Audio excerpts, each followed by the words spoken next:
Welcome friends, দীপ education YouTube চ্যানেলে সকলকে স্বাগত। আজ আমি যে বিষয়টি নিয়ে আলোচনা করব সেটি আমাদের আসন্ন বিধানসভা নির্বাচনের জন্য অত্যন্ত গুরুত্বপূর্ণ একটি বিষয়। এই বিষয়টি আমরা আসি সরাসরি। সামনেই 2021-এর বিধানসভা নির্বাচন। সেই নির্বাচনের প্রেক্ষিতে যে সমস্ত পোলিং পার্সোনেল আছেন তাদের হুগলি জেলার ক্ষেত্রে আমি বলছি, বেশিরভাগ পোলিং পার্সোনেলের কাছেই তার যে অ্যাসাইন যে ডিউটি, সেই ডিউটির জন্য যে appointment letter, first appointment letter সেটা পৌঁছে গেছে বা কালকে পরশুর মধ্যে পৌঁছে যাবে।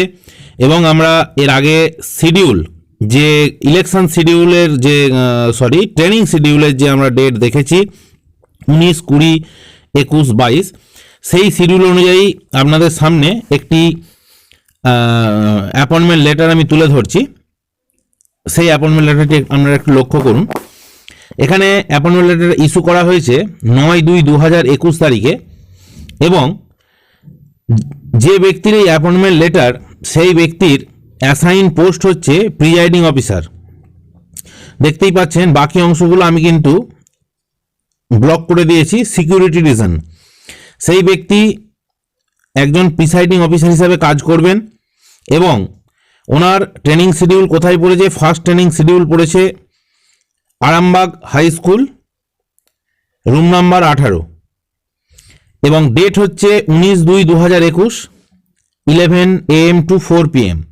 তাহলে এর আগে আমি বারবার বলেছি যে এবারে কিন্তু 1 ডে লং ট্রেনিং। এর আগের ক্ষেত্রে 2টো শিফটে ট্রেনিং হতো, কিন্তু এই কোভিড সিচুয়েশনের জন্য 1 ডে লং ট্রেনিংয়ের ব্যবস্থা করা হয়েছে। 11টা থেকে 4টে পর্যন্ত ট্রেনিং হবে।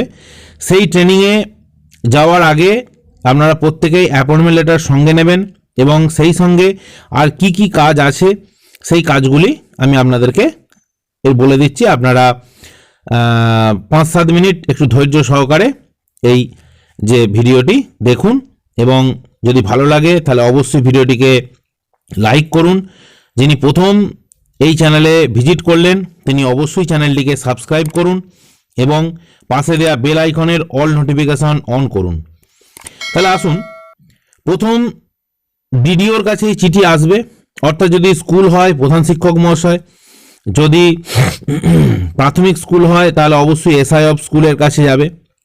সেখান থেকে ওনার করণীয় কাজ কি না, ওনার করণীয় কাজ হচ্ছে উনি অবশ্যই নিচের যে অংশটি আছে, নিচের অংশটি উনি কাটিং করে নিজের কাছে রেখে দেবেন। যে ব্যক্তি এই লেটার পাচ্ছেন বা যে ব্যক্তির নামে এই লেটার ইস্যু করা হয়েছে তিনি অবশ্যই এখানে সিগনেচার করবেন। দেখুন এখানে লেখা আছে সিগনেচার অফ দ্য রিসিপ্টেন্ট এবং ডেট। তাহলে সেখানে অবশ্যই সিগনেচার করবেন এবং ডেট দেবেন।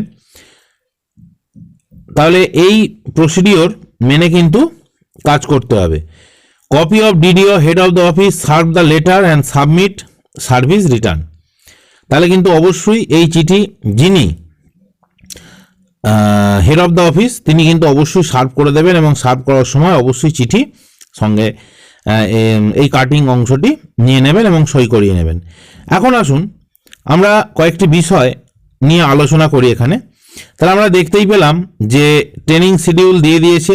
কি কি বিষয়গুলি আমরা এখানে আলোচনা করব আপনারা একটু ভালো করে দেখে নিন, তা না হলে সমস্যায় পড়বেন ট্রেনিংয়ে গিয়ে। তাহলে এনবি মানে নোট দেওয়া হয়েছে এখানে কিছু, বলছে please fill up form 12/12A for postal ballot or EDC annexed herewith and submit at the training venue on the first day of training along with the duplicate copy of your appointment letter and a copy of epic। তাহলে এখানে পরিষ্কার লিখে দেওয়া আছে please fill up form 12 মানে 12 form অথবা 12A। যাদের ক্ষেত্রে পোস্টাল ব্যালট হবে তারা 12 ফর্ম ফিল আপ করবেন, যাদের ক্ষেত্রে ইডিসি হবে মানে ইলেকশন ডিউটি সার্টিফিকেটের যে ফর্ম তারা 12A ফর্ম ফিল আপ করবেন। এক্ষেত্রে বিধানসভার ক্ষেত্রে দেখা যায় যে বেশিরভাগ ক্ষেত্রেই 12 মানে পোস্টাল ব্যালট ইস্যু করার জন্য ফর্ম ফিল আপ করতে হয়। তাহলে আপনারা অবশ্যই সেই ফর্ম ফিল আপ করবেন। কীভাবে ফিল আপ করবেন আমি এই ভিডিওর নিচে এরপরই আমি বলে দিচ্ছি, সেই ফর্মের একটি অংশ দেওয়া আছে প্রত্যেকের এই অ্যাপয়েন্টমেন্ট লেটারের সঙ্গে আরেকটি ডুপ্লিকেট অ্যাপয়েন্টমেন্ট লেটার এবং 12 নম্বর ফর্ম এবং তার সঙ্গে একটি আইডেন্টি কার্ড দেওয়া আছে, কীভাবে ফিল আপ করতে হবে আমি এখানে স্টেপ বাই স্টেপ বলে দিচ্ছি। হেয়ার উই সাবমিট অল, সেখানে কি কি সাবমিট করবেন, অনেকের ক্ষেত্রেই ভুল হয়, বারবার জেরক্স করাতে যেতে হয়। সেটি হচ্ছে আপনাদের এখানে আরেকটি যে অ্যাপয়েন্টমেন্ট লেটার দেওয়া আছে সেই অ্যাপয়েন্টমেন্ট লেটারটি দেবেন এবং কি দেবেন 12 নম্বর ফর্ম দেবেন, সেই সাথে একটি এপিক কার্ড মানে হচ্ছে আমাদের ভোটার কার্ডের জেরক্স দেবেন, তাহলেই কিন্তু কাজ হয়ে যাবে। আপনার পার্ট নাম্বার সিরিয়াল নাম্বার ভুল থাকলেও ওনারা কারেকশন করে নিতে পারবেন। এরপরে আসুন, please indicate your pin number as given in your appointment letter. তাহলে আপনার যে অ্যাপয়েন্টমেন্ট লেটার আছে সেই অ্যাপয়েন্টমেন্ট লেটারে যে পিন নাম্বার দেওয়া আছে সেই পিন নাম্বার কিন্তু অবশ্যই দেবেন for the body of form 12/12A to help us locate you for delivery of postal ballot। তাহলে আপনার যে পার্মানেন্ট অ্যাড্রেস অবশ্যই এবং প্রেজেন্ট অ্যাড্রেস যেটা আপনার ক্ষেত্রে অ্যাপ্লিকেবল হবে তার ক্ষেত্রে পিন নাম্বারটা কিন্তু অবশ্যই দেবেন। Also indicate your epic number on the body of form 12। Epic নাম্বারও কিন্তু ইন্ডিকেট করতে হবে, এপিক নাম্বার এবং পিন নাম্বার এই দুটো কিন্তু অবশ্যই এখানে ইন্ডিকেট করবেন। এখানে সম্ভবত পিন নাম্বার বলতে যেটি বোঝাচ্ছে যে আপনার যে অ্যাপয়েন্টমেন্ট লেটারে পিন নাম্বার পোস্টাল পিন নয়, আমাদের প্রতিটি পোলিং পার্সোনালের এগেনস্টে একটি করে পিন নাম্বার জেনারেট হয়েছে এবং আপনার অ্যাপয়েন্টমেন্ট লেটারে সেই পিন নাম্বার আছে, দেখবেন অ্যাপয়েন্টমেন্ট লেটার অবশ্যই সেই পিন নাম্বার কিন্তু আপনারা পেয়ে যাবেন। তাহলে সেই পিন নাম্বার দেবেন এবং সেই সঙ্গে এপিক নাম্বার কিন্তু দিতে ভুলবেন না। প্লিজ 3 নম্বর পয়েন্টে দেখুন, please fill up the blank identity card sent here with and paste your recent colour photograph and bring it at training venue for attestation. তাহলে যে আইডেন্টি কার্ড দেওয়া হয়েছে তাতে রিসেন্ট কালার ছবি অ্যাটাচ করবেন, আঠা দিলেই ভালো হয়, স্টেপেল না করাই ভালো। সেই সঙ্গে কি করবেন না সেখানে অবশ্যই নাম ঠিকানা অ্যাড্রেস যা লেখার লিখবেন, আমি এখানে বলে দিচ্ছি ভিডিও শেষে কি লিখতে হবে, কোথায় কি লিখলে সুবিধা হবে, সেগুলো আপনারা সেইভাবে ফিল আপ করবেন এবং সেটা অবশ্যই ফার্স্ট ট্রেনিংয়ে নিয়ে আসবেন, সেখানে অ্যাটেস্টেড করে দেবেন কে এআরও বা ডিআরও যিনি আছেন। Please check your mobile number, electoral data and bank account details given below. If any correction is needed correct with red ink and submit the same at the training venue. তাহলে এখানে যে অংশটি দেখতে পাচ্ছেন নিচে mobile number, যদি correction প্রয়োজন হয় তাহলে অবশ্যই কারেক্ট করবেন এবং লাল কালি দিয়ে কারেকশন করে দেবেন। এপিক নাম্বার যদি ভুল থাকে কারেক্ট করবেন, পার্ট নাম্বার সিরিয়াল নাম্বার ভুল থাকলে অবশ্যই কারেক্ট করবেন, অ্যাকাউন্ট নাম্বার এবং আইএফএসসি কোড ভুল থাকলে অবশ্যই কারেকশন করবেন। যদি মনে হয় পার্ট নাম্বার সিরিয়াল নাম্বার কিভাবে পাবো, আমার এই ভিডিওর ডেসক্রিপশানে পার্ট নাম্বার সিরিয়াল নাম্বার বের করার যে লিঙ্ক সেই আমি লিঙ্ক দিয়ে দেব, আপনারা সেই লিঙ্কে ক্লিক করলে সেখানে এপিক নাম্বার দিলেই আপনাদের বর্তমান পার্ট নাম্বার এবং সিরিয়াল নাম্বার সেখানে আপনারা দেখতে পাবেন, সেখান থেকে এই কাজটি করতে পারবেন। তাহলে আসুন অ্যাপয়েন্টমেন্ট লেটার থেকে আমরা পরের অংশে চলে যাই। 12 ফর্মে form 12 letter for intimation to returning officer. তাহলে 12 নম্বর ফর্ম কিসের জন্য, আমরা এই মাত্র দেখলাম পোস্টাল ব্যালট ইস্যু করার জন্য। তাহলে এখানে কি লিখবেন, to the returning officer for assembly or parliamentary constituency. তাহলে আমরা এখানে অ্যাসেম্বলিতে টিক দেবো কারণ এটা বিধানসভা নির্বাচন, লোকসভা হলে পার্লামেন্টারিতে আমরা টিক দিতাম, তাহলে অ্যাসেম্বলিতে টিক দেব। টিক দেওয়ার পর কোন অ্যাসেম্বলি, তাহলে যার যা অ্যাসেম্বলি হবে, যেমন ধরুন হতে পারে 202 খানাকুল, হতে পারে 198 তারকেশ্বর, হতে পারে 199 পুরসুরা। তাহলে এইভাবে যার যে কনস্টিটিউয়েন্সি হবে তাহলে অবশ্যই তার কোড এবং সেই সঙ্গে তার নাম অবশ্যই এই যে ব্ল্যাঙ্ক ঘর আছে এই ব্ল্যাঙ্ক অংশে লিখবেন। এরপরে আসুন, sir I intend to cast my vote by post at the ensuing election to the legislative assembly from the dash assembly. তাহলে এখানেও ঠিক ওই একইভাবে কথাটা লিখবেন, কি না 198 তারকেশ্বর অথবা 202 খানাকুল, এইভাবে লিখবেন, অ্যাসেম্বলিতে টিক দেবেন।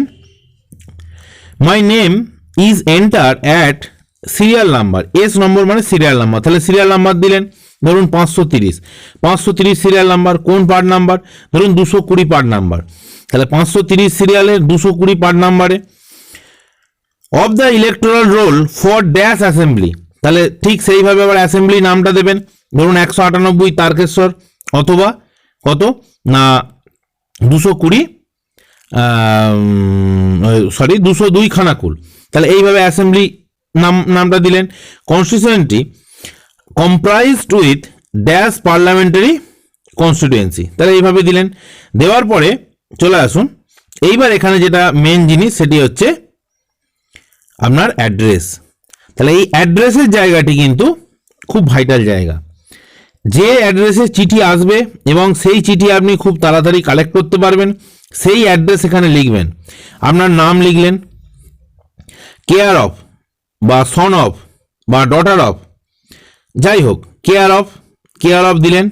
আপনি যে জায়গায় আছেন, যদি প্রেজেন্ট অ্যাড্রেস হয় তাহলে সেই জায়গার কেয়ার অফ কাকে কেয়ার অফ করলে সুবিধা হবে সেইভাবে দেবেন। কেউ যদি বাড়িতেই থাকেন তাহলে কেয়ার অফ দিয়ে বাবার নাম দেবেন, ভিলেজ, পোস্ট, ডিস্ট্রিক্ট, পিএস এবং পিন নাম্বার অবশ্যই কিন্তু দিতে হবে, এবং সেই সঙ্গে ইয়োর্স ফেথফুলি এখানে সিগনেচার, ফুল সিগনেচার করবেন। ডেট প্লেস দুটোই দেবেন, ডেটটা দিয়ে দেবেন অবশ্যই আপনার যে 13 তারিখে 19 তারিখের ট্রেনিং আছে 19 তারিখের ডেট দেবেন।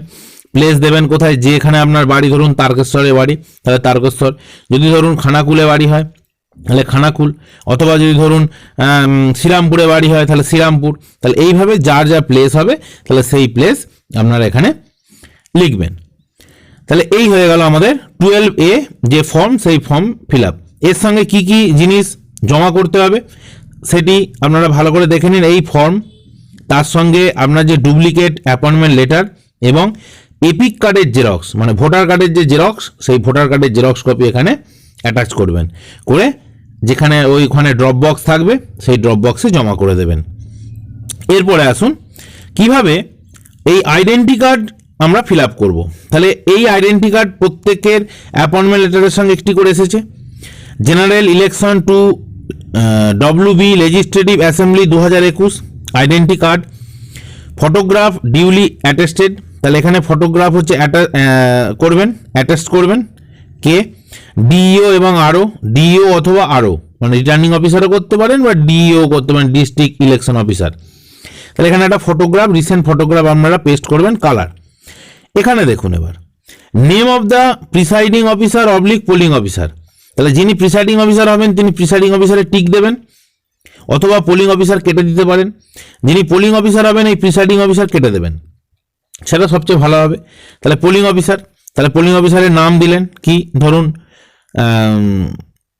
দীপ ঘোষ, ধরে নিলাম দীপ ঘোষ, তাহলে দীপ ঘোষ।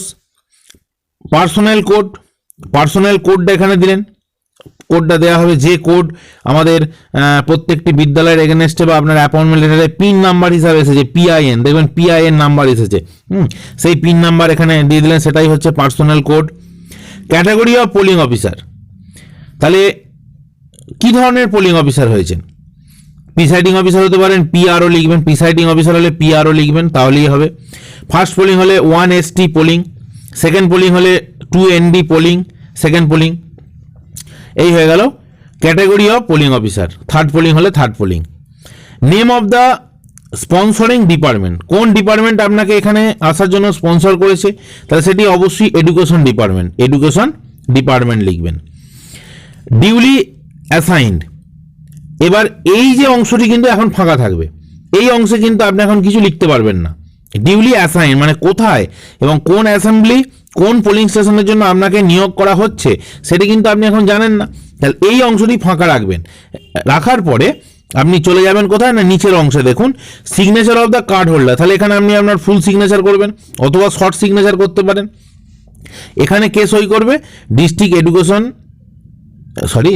ইলেকশন অফিসার, উনি এখানে সই করবেন বা ওনার যে ইনিশিয়াল স্ট্যাম্প আছে সেই স্ট্যাম্প এখানে দিয়ে দেওয়া হবে, তাহলেই কিন্তু আপনার আইডেন্টি কার্ড রেডি হয়ে যাবে। তাহলে এই ছিল আজকে আমার বিষয়। আপনারা অবশ্যই ভালোভাবে বিষয়টি বুঝে নিয়েছেন, যাতে আপনাদের কোনো সমস্যায় না পড়তে হয়, যাতে ট্রেনিংয়ে ঠিক টাইমে আপনারা পৌঁছে যান এবং সেখানে এই কাজগুলি যথাযথ করতে পারেন। সেই জন্যই আমার এই ক্ষুদ্র প্রয়াস। যদি ভালো লেগে থাকে তাহলে অবশ্যই ভিডিওটিকে লাইক করুন এবং ভিডিওটিকে সাবস্ক্রাইব করে পাশে দেওয়া বেল আইকনের অল নোটিফিকেশন অন করুন এবং আমার সাথে থাকুন। ভালো থাকুন, সুস্থ থাকুন, ধন্যবাদ।